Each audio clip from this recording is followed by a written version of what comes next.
Copy Room Conversations is brought to you in partnership with Dirt Path Publishing. What started as a small independent publishing house dedicated to publishing work for social impact now also includes coaching and editing services for writers, led by a small and mighty team of former high school teachers. These folks know how to have the hard conversations writers need to have in service to producing their very best work. And they know how to have those hard conversations with love. For more information about coaching and editing services for writers, visit dirtpathpublishing.com.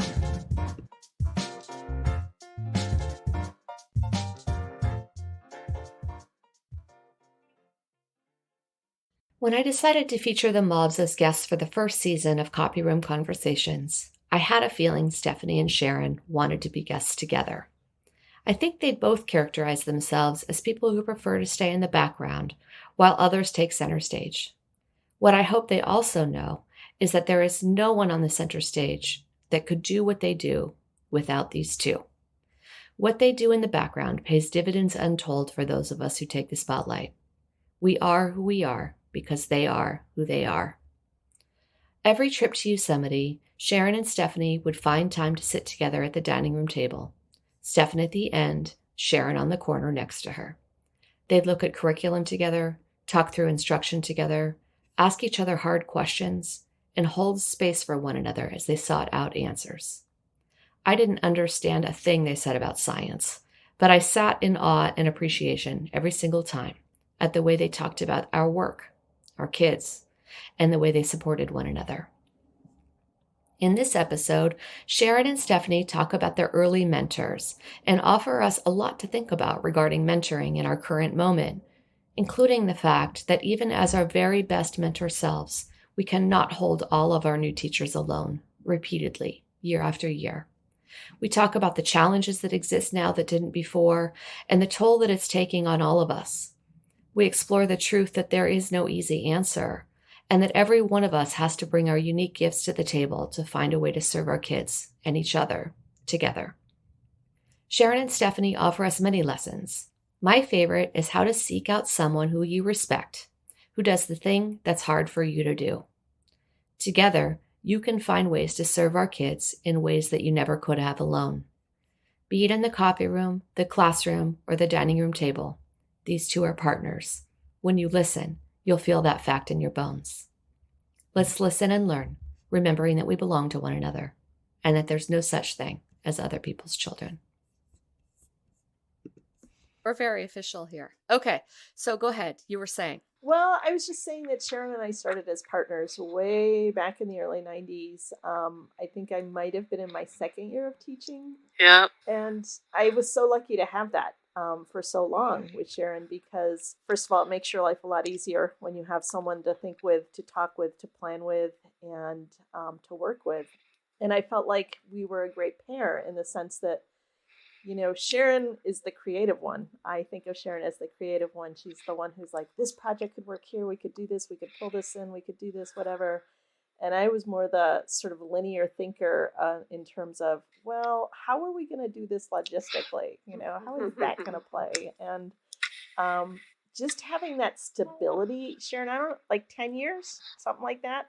Yeah, 10 years. 10 years. My, you know what, my lifesaver because, you know, I came to meet Stephanie, I think, in the spring of my student teaching year. And Stephanie, I mean, the great thing about Stephanie, yeah, it's true. I'm the creative one, and she's very the linear one. But we rubbed off on each other because I learned to kind of get a little bit more detailed oriented. I learned to ask, you know, similar kinds of questions so that I wasn't so far afield that I was just rogue. But one of the things I really most appreciated was that I think the second year, Stephanie, you were struggling a little bit. And she was just very open and honest about it. It wasn't like, you know, everything is going really peachy keen. It was like, look, I'm having a hard time right now. And, you know, this is what it looks like and sounds like and feels like. And I was so glad that someone was being really real. And it was just a nice, a nice pair to working with Dale, who was my mentor teacher. Because, this is a man who's been teaching, a veteran teacher for, a couple of decades, if not longer. And here's Stephanie in her second year, and going through it. And I was like, here's me about to start that process. And it was just, yeah, it was just refreshing. And I knew that if there were questions or feelings that I had that Dale couldn't necessarily address, I had Stephanie. Stephanie was going to make sure that I got through it and that she helped me figure it all out. So, yeah. Still in the same place to a large extent that you were as a new teacher, and I was struggling. I was, it was partly teaching. I think I was also coaching track, and I was very overwhelmed with the demands. And and one of the things I finally figured out about myself is, I can teach the way I want. I can coach the way I want. I can have the life that I want, but I can really only handle 2 out of those 3 things. At one time. And at one time. Yeah, at one time. And so unfortunately for me, coaching was the thing at the end of that year that, I said, I can't do that anymore, which was hard because I loved it, but I wasn't a happy camper on a lot of days. It just felt like it was too overwhelming. And I think that's an issue for a lot of new teachers. Yes, because we get asked to do all the things when they're new, right? Oh, here's a club. Oh, here's it's just so, I remember Pam said to me, I need you to say no the entire year. Do not let Cheryl Camber come for you and ask you one thing. You will say no. And it was such a gift. Right. Did you, Stephanie, was Dale your mentor teacher too? No, I actually did my student teaching at Logan, and I had a good mentor teacher. I interned in class there, so I taught one kind of on my own, and then student taught, and he basically just let me do the class from the beginning. But he was a total backup person. Like the day that I forgot the pond water for the lab, that we needed to do, he was right over to the creek next door getting the pond water. He was like that kind of person, the backup guy. So it was good. That's awesome. That's awesome. And you all had Terry Shimshak was in your department. So tell me about her. You talk, Sharon. Okay, Stephanie was like my lifesaver, hands on the feet on the ground and all of that. But to me, Terry was like the angel of our department. Because, she was like a real mother figure, and I could be totally stressed out. That first year of teaching is really hard, and she would just calm me down because her classroom was right next to my classroom, and then Stephanie's classroom was across from her classroom. And so, so whatever I needed, she had for me. Sometimes she would think ahead to, here's where she's going, and here's the lab equipment that she's going to need, or the handouts that she's going to need. And I swear there would be days when I would come in my classroom and it would all be laid out. Oh my gosh. Ready for me to go. So yeah, she was kind of like my beginning understanding of the importance of having like school moms or department moms to sort of take care of you, and not only you but anyone else, especially the newbies. And so I really appreciated all that she brought to me personally, and I think to the department as a whole. I still remember, and I think this was my first year of teaching, which again, it was a tough start for me in a lot of ways. I had super high expectations of the kids, which we all should. And I didn't always know how to meet them where they were. I'll say that.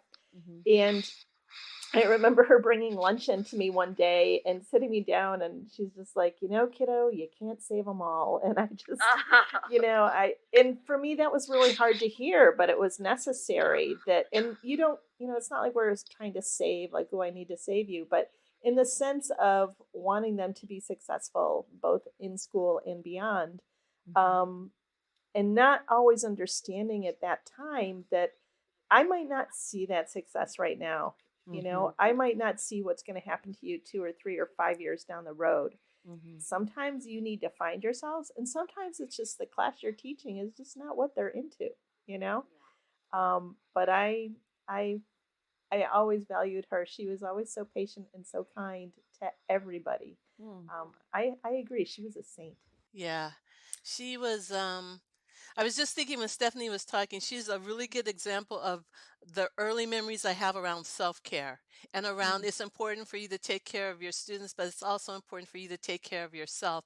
And I remember my first year, I was not in the local vicinity of classroom. I was out in the outbuilding, right? And that classroom was so dingy and was so gray and was so ugly that I think Terry just recognized this is not going to feed Sharon's spirit. And so despite the fact that we should have gotten permission to go and paint the classroom and to do some things, that's what we did. And I'm like, are we going to get in trouble for this? And she goes, don't worry about it. Let's just get this done so that you and your students feel good in this space. And then I'll just worry about any repercussions that might come as a consequence. So. This is making me think. I've long wondered what it was about San Lorenzo High School and just the incredible specialness, I don't know of another word, of that time for us. And I came in a few years after that. I don't know. When did you all start teaching? 89-90 was my first year. And mine was 90-91. Oh, and that was my senior year in high school. That's so funny. And then I came in 95. And I remember, I just remember people saying to me, it's not like this everywhere. You don't know how lucky you have it. It's not like this everywhere. And I think, Sharon, you've just nailed it for me. It's this notion of having the school moms. I mean, I had Pam Wilson. And Judy and dads. Yes. And even the old guys in the social studies department who I had no intention of following pedagogically, I knew that I could go to them if I needed any one thing. And I don't know, it's just this notion of having elders. I wonder if some of our newer teachers are languishing because they don't have the elders in the way that we had. I will also say that having been at San Lorenzo then and then going back to it later on, yes. Biggest issue I see for some departments is that there aren't any elders, or there's just one or two trying to prop up, the rest of the department, many of whom are new, or in many cases, you start the year with a long-term sub because there aren't people in those positions. And unfortunately, I think that becomes a self-perpetuating cycle. And I've seen it over the past 6 or 7 years there where, there's people doing heroic things to try and mentor new people and to lead them pedagogically and all of that. And yet they start all over again the next year or the year after that and the year after that. And it just wears you down. It just wears you down. Yeah. And I would think that's probably true. And you guys have, the perspective of working with teachers from a lot of different schools. I don't know if that's true elsewhere, but I would think, yeah. I think it is. A lot of the teachers that Sharon and I worked with, they were the veterans if they'd been there 3 years. And I just think about myself, like I was just starting to not cry every day in my third year, right? Here's the thing, you don't know what you don't know. That's the first thing when you're first teaching. Right. And then the other thing I think about is that, some of the teachers, when they come in, they are babies. And so they're like 24 years old. Their brains aren't even fully developed in some ways. And you're asking them to, teach 180 kids every day. I just think it's hard. And I think the other thing, aside from us having these classroom moms and dads, one of the things I most appreciated about San Lorenzo was that the relationships that were developed. So, even at the end of my student teaching year, and and Dale was my master teacher, I would be in front and he would be behind me in his desk.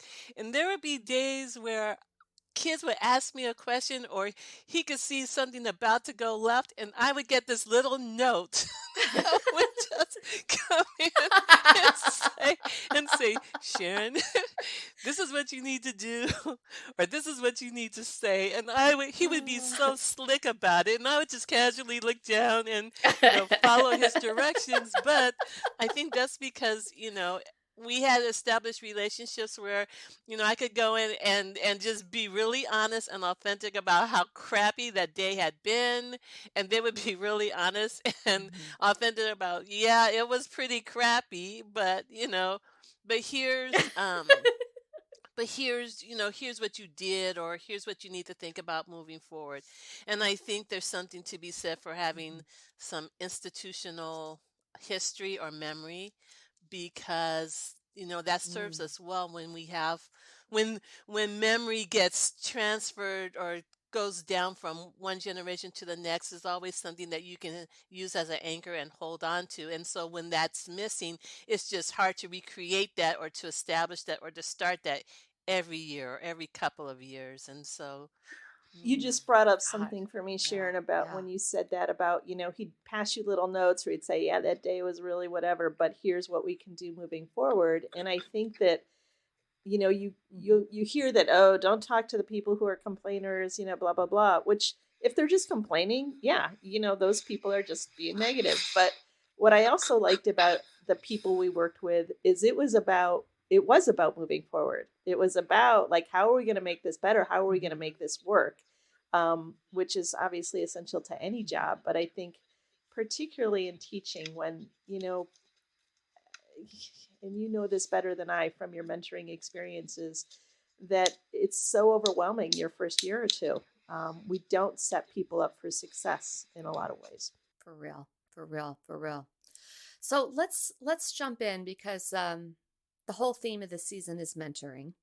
And I want to take a step back, and then we're going to come back to this spot. We'll put a pin right here. I want you each to share, because I think it's so interesting how our experience in school informs why we became a teacher and then how we teach.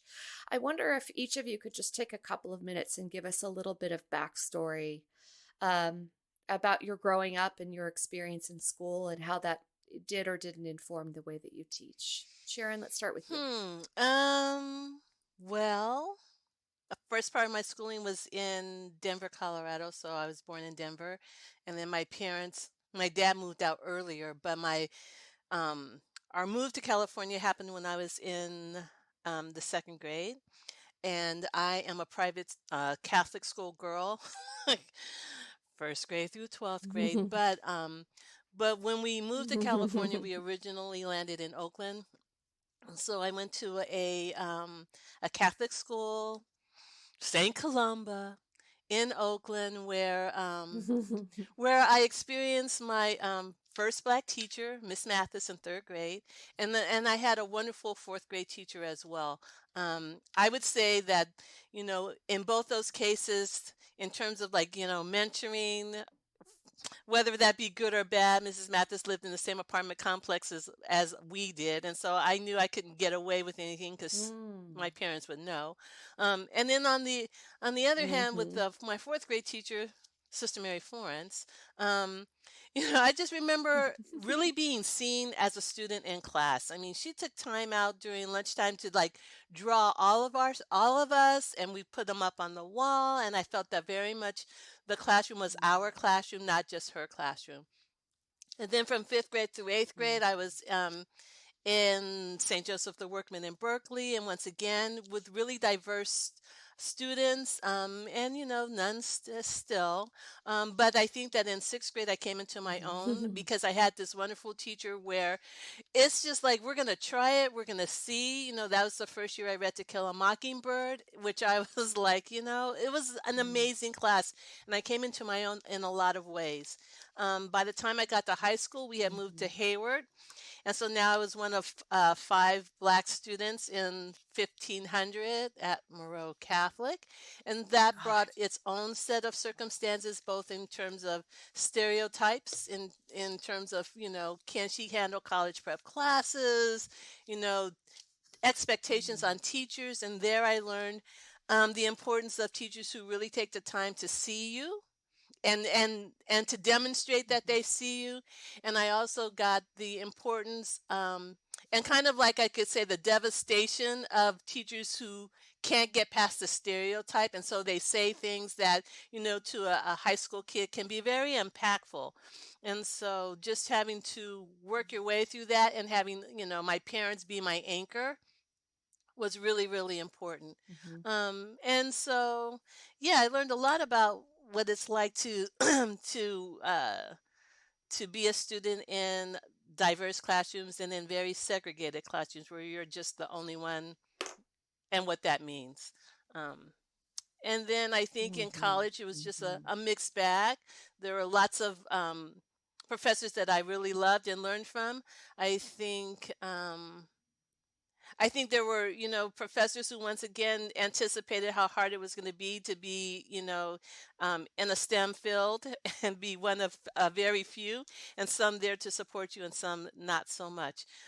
In terms of how this Mm-hmm. impacted my teaching, I think at that particular time, I don't think I was really thinking about teaching, but I do think that when I Mm-hmm. decided that teaching was for me, I had a really good sense of what that looks like for kids who are marginalized or for kids who need to struggle, and the importance of what being seen and being encouraged means, and the importance of words. Words matter to a child, whether they be 7 years old or whether they be 21 years old. And so, Stephanie, what about you? Well, I grew up in upstate New York, and I went to schools that were not very diverse, from kindergarten through sixth grade in wealthy is it's a relative term, but I'll say middle to upper middle class suburb. Had good schooling, great teachers. Although a couple of them, as I was thinking through what Sharon had to say, a couple of them I think were kind of unhappy people, and they were not super friendly. And I still remember my second grade teacher, scolding me for getting a 7 out of 10 on a spelling quiz. It's like, and she was upset with me about that. And I really kind of internalized that, like, oh, I have to do well. That's an important thing to make teachers like me. And then my parents divorced and we moved, and I went to another suburban school that was, probably, I would say, working to middle class. And suburban slash rural. There were definitely kids in my school who, they were dairy farmers. They came from that background at home. Kids that I knew who were, hunting and trappers and things like that. And not what I would call a super academic high school, meaning that a lot of students did not go on to college, university afterwards. Had absolutely no encouragement one way or the other really about college. It was just something I knew I wanted to do. And at the time, I was very interested in being a marine biologist. So when I went to college, it was specifically for that. And really, one of my great educational experiences was spending a semester in St. Croix as part of that program there. It was great teaching and learning because you spent the mornings doing the academic piece in a classroom, and literally every afternoon you were doing something applied, be it a lab or out in the field doing dives, doing, marine ecology, marine biology, things that were specific related to what you were learning in the classroom. And it was fabulous. It was absolutely fabulous learning. And I'd never had that experience, through my schooling before that. And after that, it was kind of, I did a master's in geology. And then I worked in a couple of different labs, and I was really thinking about a PhD in paleontology. And at some point I went to travel a little bit. And as soon as I was out of the academic realm, it was like, yeah, that's not for me. That is not what I want. And so I moved to California to visit my sister because I had nothing better to do. And got a job, at Stanford Hospital, and really started thinking about what's next. And so for me, I became a teacher because I knew I liked to travel, and I thought, well, I can always get a job being a teacher somewhere if I get my teaching credential. And lo and behold, my first job was at San Lorenzo, and I was totally sucked in, just so 32 years in that district, right? And I can remember this one kid that I taught maybe 4 or 5 years ago, a wonderful guy named Terry. And he's like, Miss Smith, how'd you know you wanted to be a teacher? And so I gave him kind of an abbreviated version of that. And I just said, sometimes you don't know what you're meant to do until you start doing it, And I do feel like, especially for younger people, it's kind of really important to know that you don't need to know right away. You can just do whatever is working for you right now and explore. Anyway, so yeah, that's my story. Yeah. And it's interesting. You both came in as grown-ups, right? I mean, I started teaching, I was 21 years old. My kids were 16. There was really, I don't know what Jerry Glenn was thinking. But you were both grown-ups, and it's almost, I don't know. I think it's such a beautiful thing when you can come in as a second career and really fall in love with the work. Because now I'm looking at you both recently retired, having served 30 years in education when maybe that wasn't the first plan, That's really amazing. So let's talk for a second about our kids. And we all shared a lot of kids those years we were together and could tell some funny stories among us, I'm sure. But I think all three of us believe that sometimes the hardest kids are really our most important teachers.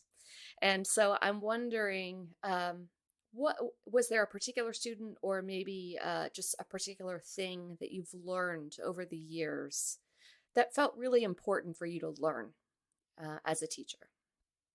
Stephanie, any thoughts? Well, I'm gonna kind of go back to what Sharon had said about, first of all, don't stereotype your kids. They're all different and they all have interests and desires, and those things may not be immediately apparent to you in your classroom. Maybe it's a subject that they have no interest in, and they're a very different student in some other classroom or in some other place and time.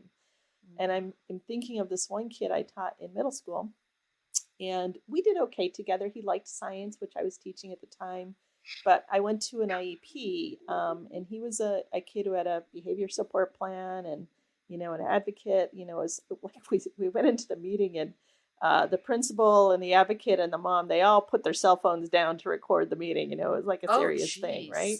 Yeah. Yes. And anyway, his grandmother also came. This kid's grandmother also came to the meeting, and she shared that on weekends he would often go and visit her and his grandfather in Half Moon Bay and go tide pooling because he loved marine biology, and that's what he saw himself being.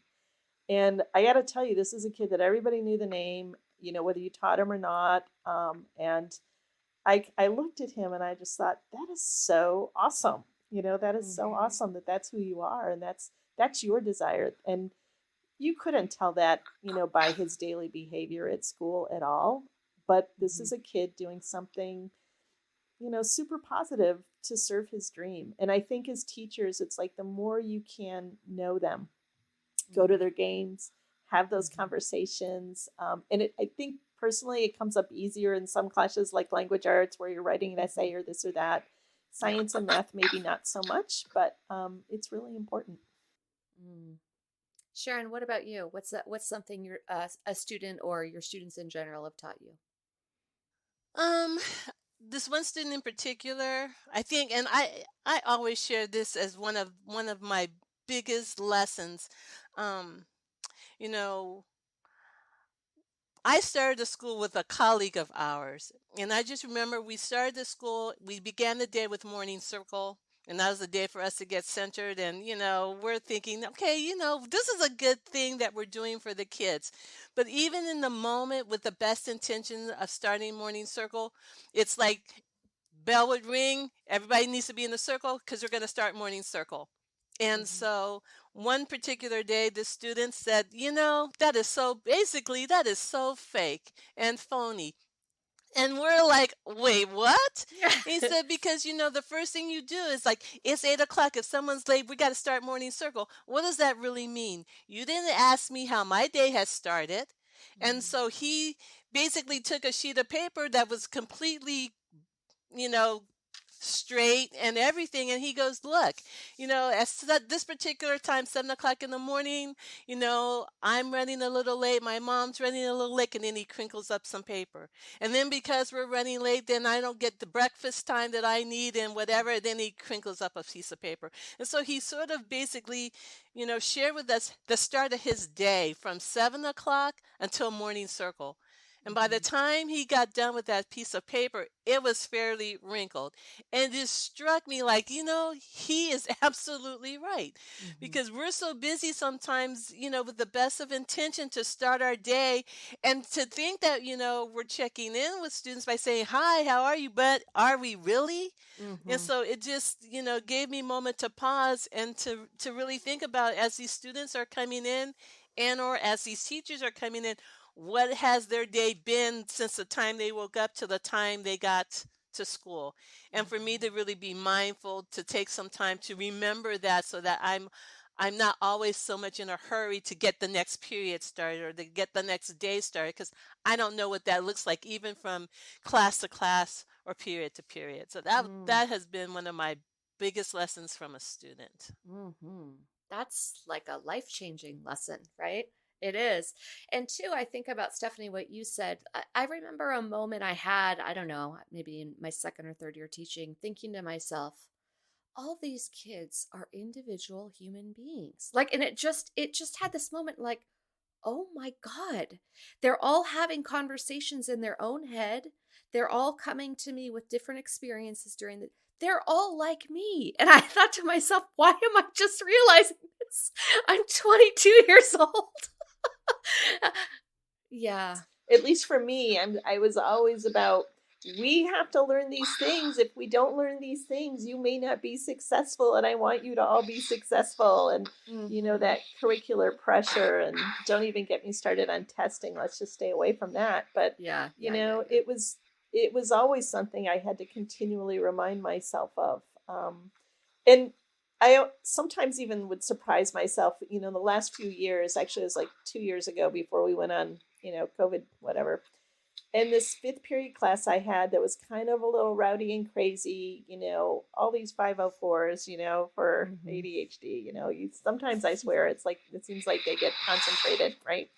And they were trying really hard to learn something, and they were just really kind of antsy and whatever. And we were getting 5 minutes to the end, and I just looked at them and I said, you really can't do your homework tonight, can you? And they're like, no, we don't know how to do this. We don't get it, etc. And I'm like, okay, you don't have to do it, and just learning to let go of that, to take care of them. Yeah. Indeed. So on this note of being taken care of, I think about our friends, the elder mobs, right? And we'll go back to where we put our pin in this notion of being taken care of as young teachers by those who came before us, and the importance of people with institutional knowledge, with life knowledge, with teaching experience to be a part of our circle. We had this extraordinary gift to be a part of this group of 10 women. There were 5 elders and 5 juniors.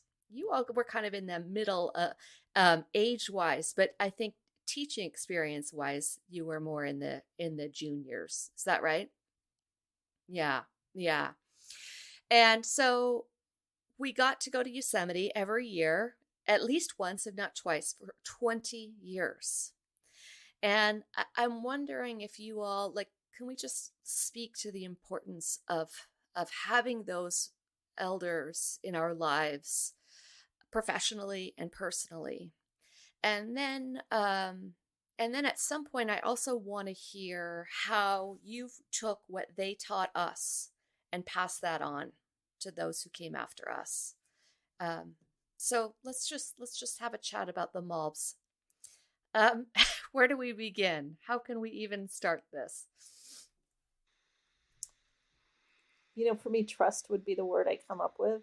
Just a group that I really trusted to share things that made me very vulnerable, and to listen to what they had to say.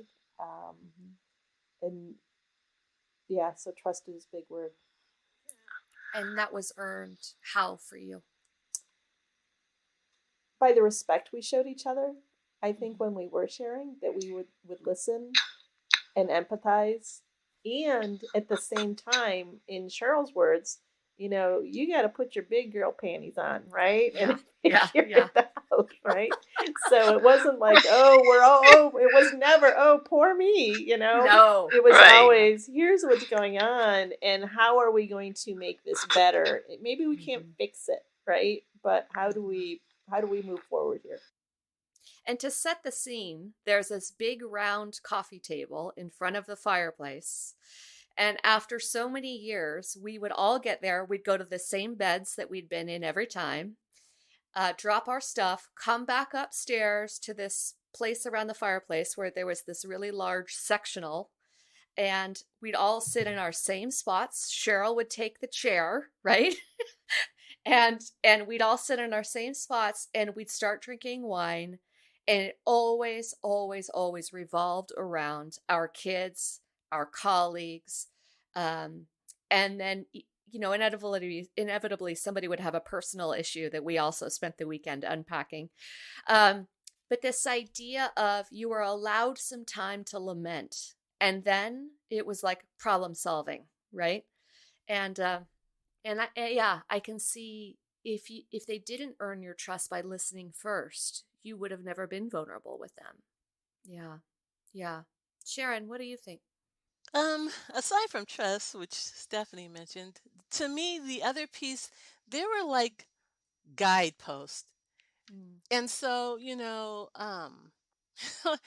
because they were older and because we were so open with each other, things that were happening to them personally, in terms of health, in terms of, their relationships in some ways, they would speak on. And to me, it was like really great because when I would encounter like, menopause or whatever Yeah. that might be, because they had spoken about it, I Yeah. had a clue. And so it was the wisdom that they were willing to share with us that I really appreciated just as much, because otherwise, you can get that from a book or you can get that from, TV, but you don't get with it like the personal, here's how I felt about it, or here's what the real 411 is about that. And to have that come from people who are going through similar things at different times, like even at different ages for them, because their context is different,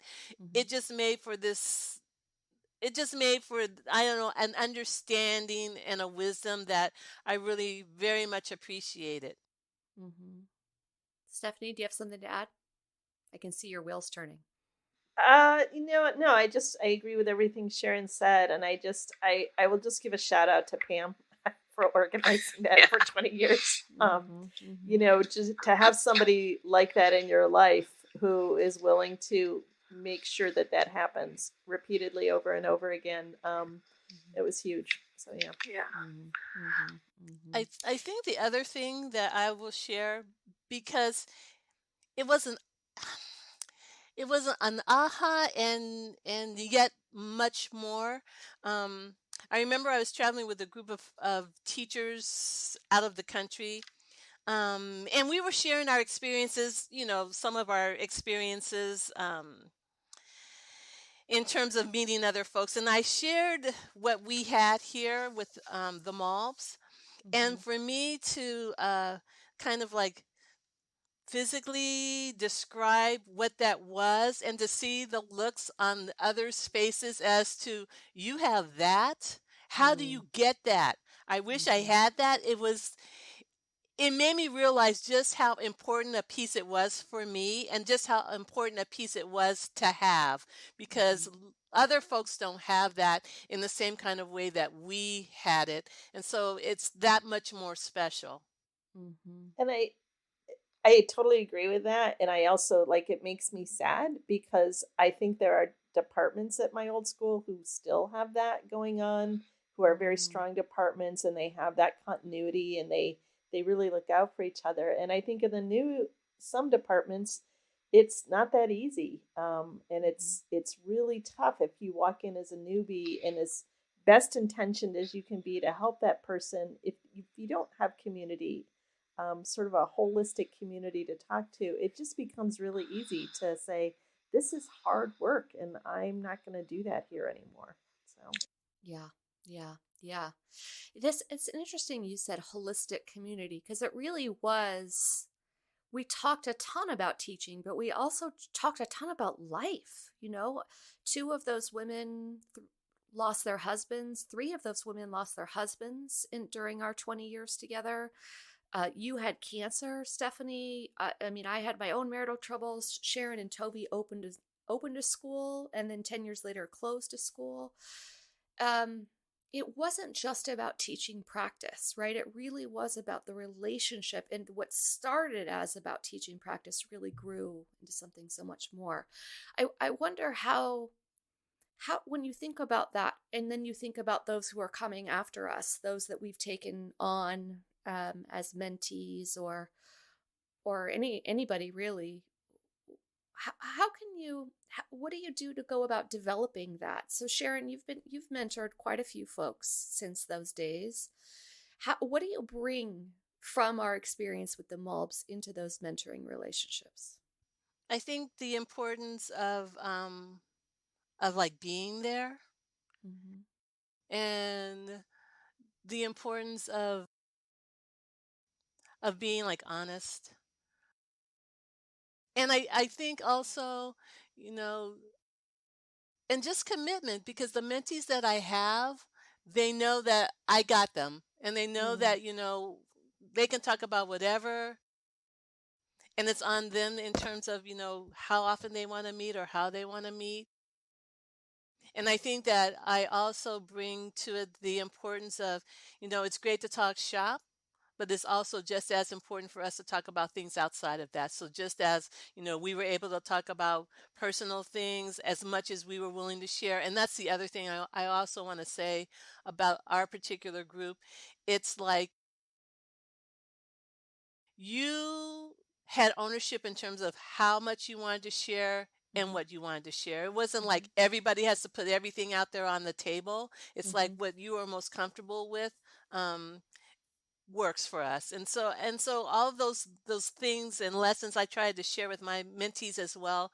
I think the other thing that I appreciated about our community is that as much as we were learning from the Malbs, it was reciprocated. I think that as we shared what was happening with us, they were learning from us as well. So I felt it was very much a two-way conversation. And that, sometimes you go in thinking that it's just one way, that, we're learning from our elders. But I have learned just as much, if not more, in some ways from the young women and men that I mentor as as anything else. And so sometimes I have to remind them that they're mentoring me as much as I'm mentoring them. Totally. One of my biggest things I learned from them is maintaining my sense of curiosity and my desire to get better. Because I felt like, I mean, I remember sitting at that dining room table and I was teaching Pam how I used a rubric that was different than the way that she did. And I swear I felt like, oh my God, this woman's my mentor and I'm teaching her something. It just was it made me feel good as a young person, and it made her feel good as someone who is still learning. Stephanie, do you have an experience with an elder or someone junior to you that stands out as far as mentoring goes? I was reflecting when Sharon was talking there about, learning from the people, her mentees. And for me, I spent the last 3 years teaching math, Mm. which is something I felt good about teaching in middle school, but I'd never taught in high school before. And also learning how to teach on Zoom. And, so the learning curve for me in both of those was steep. And I was really lucky that a couple of, well, not just a couple, but my team that I worked with, they were so supportive. I would ask questions. Well, what about this? How come they're learning that? Why are they doing it this way? How come we're teaching that? Whatever. Every time, I would get an explanation, whatever. And then, of course, the tech stuff. I'm not a tech person. Mm-hmm. And so just being able to to do that. I will say this. One of the things that the math department has done for many years at San Lorenzo, and they still do, is whatever team you're on, whatever class you're teaching, they have a weekly meeting, outside of school time on their own. It's not paid work or anything, but it is a place to do collaboration and to talk. And I remember there was a time, well, first of all, that helped me, and I think them in many different ways. And it is a way of building a community, that I think is important, especially for newer people. And then I also remember, especially as we started teaching a year ago from home, and just how exhausting that work was, that we spent a large part of one meeting just talking to each other about our health and our health issues and what was going on. And it was hard. I mean, a few of us were crying, and it was a tough conversation. But I think in the end, we all felt like, okay, this is a safe place where I can just kind of let this out, and these people understand because they're going through the same kind of things I am. So it can happen, maybe not for 20 years with the same group, but you can build that. I mean, one of the a lot of the comments that I had from some teachers that I was supporting, is that I would have a really bad day, or I have a really bad week, and I would be really tired, and part of me would say, I don't really want to go and have this meeting, but but I know that I'm going to get so much out of it, because I'm either going to meet with me personally one-on-one, or with a group of individuals, and that was like sustenance for them. So no matter how hard the day was, and no matter how tired they were, they actually looked forward to that little hour or hour and a half where they got something, they got fed. Yeah. So, There's a nourishment, I think. yeah. So the things I'm hearing you both talk about, just this notion of willingness to be vulnerable, right? The courage to be vulnerable and real, and to remember one another's humanity, and to nourish one another intellectually and emotionally. These are all such important things. And you're right, Stephanie, not everybody can have 20 years of going to a beautiful cabin in Yosemite, right? But we can have a weekly conversation where we just check in on one another as human beings, and then talk a little bit about teaching practice, right?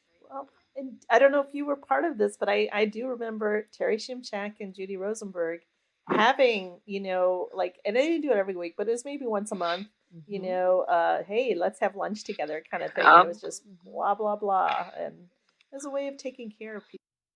Terry always cooked beautiful snacks. and we could just, and that's the thing. I think you said, Sharon, like, I'm so tired. Do I really want to go down the hall for lunch?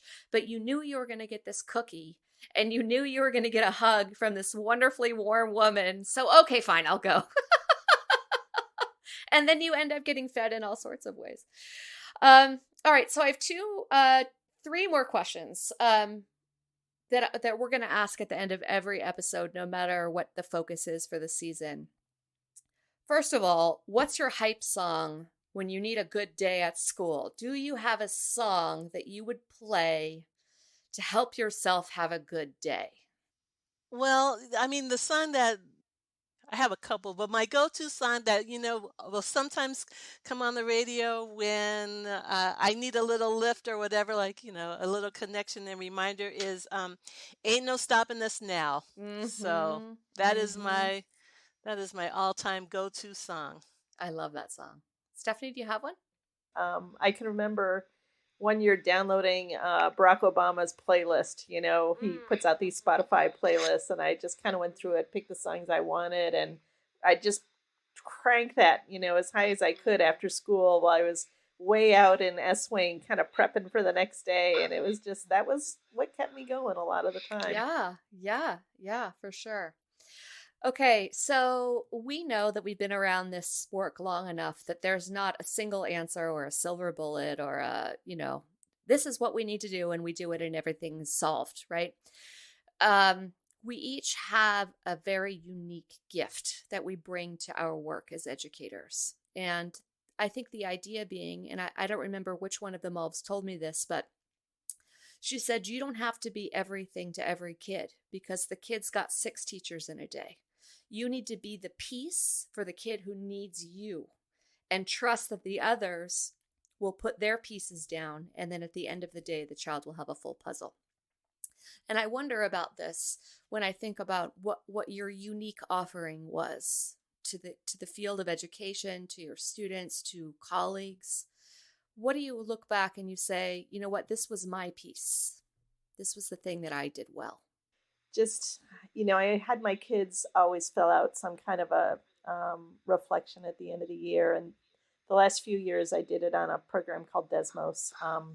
And I actually saved this past year, like, anything you want to tell me, whatever. And almost to a person, the kids were like, you were the best math teacher I ever had, and I don't say this because I think I was the best math teacher ever. I think I was a good teacher. I don't think I was a great teacher, but I think what I did well for kids is I got them through their freshman year of math, where it was the first time that they had a class where, oh yes, you need to pass this class.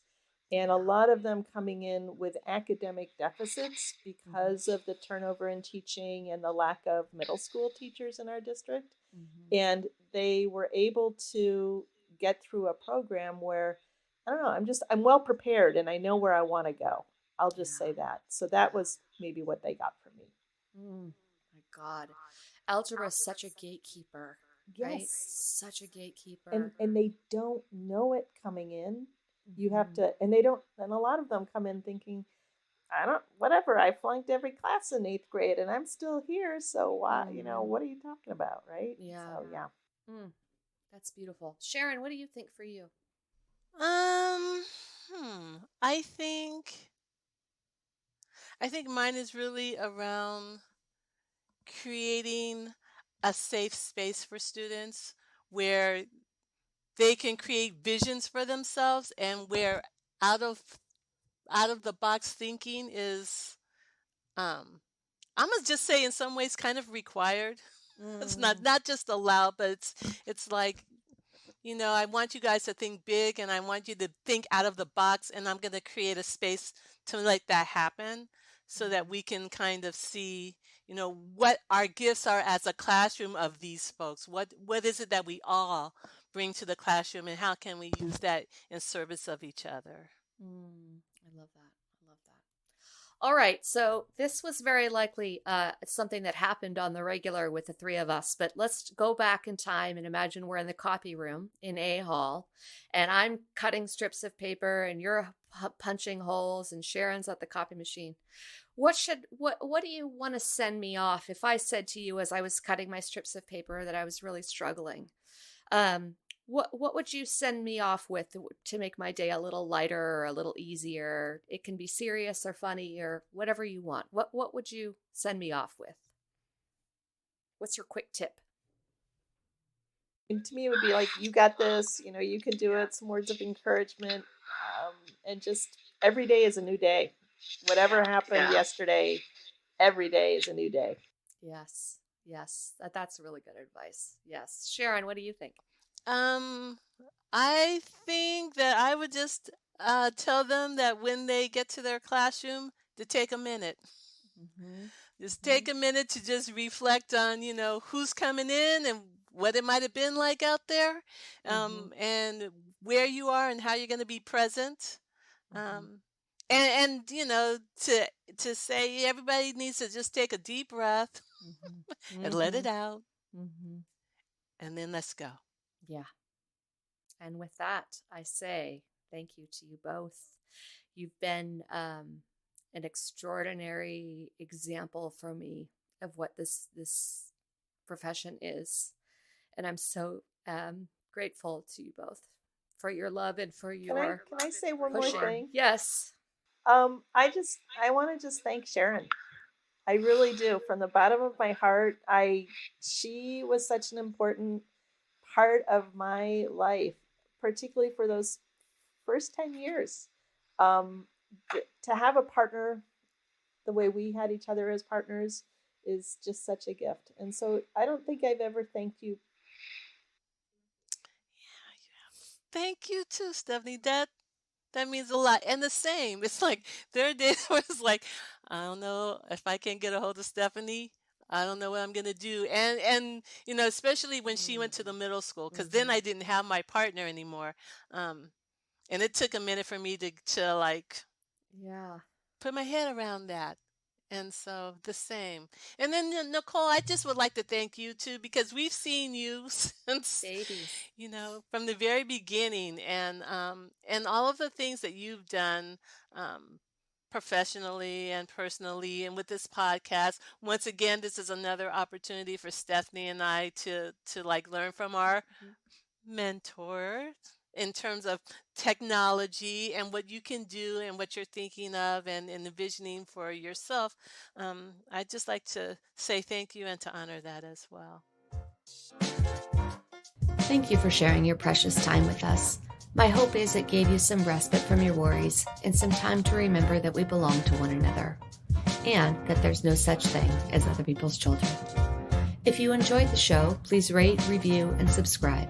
These 3 things make a big difference in our ability to connect teachers to one another in service to each other and our kids. We also want to thank Dirt Path Publishing for partnering with us on this podcast. The mission of Dirt Path is to publish work of social good. They are proud to include Copy Room Conversations under that banner. For more information on coaching and editing services, or if you have a book you want to publish that you know will serve the greater good, visit dirtpathpublishing.com.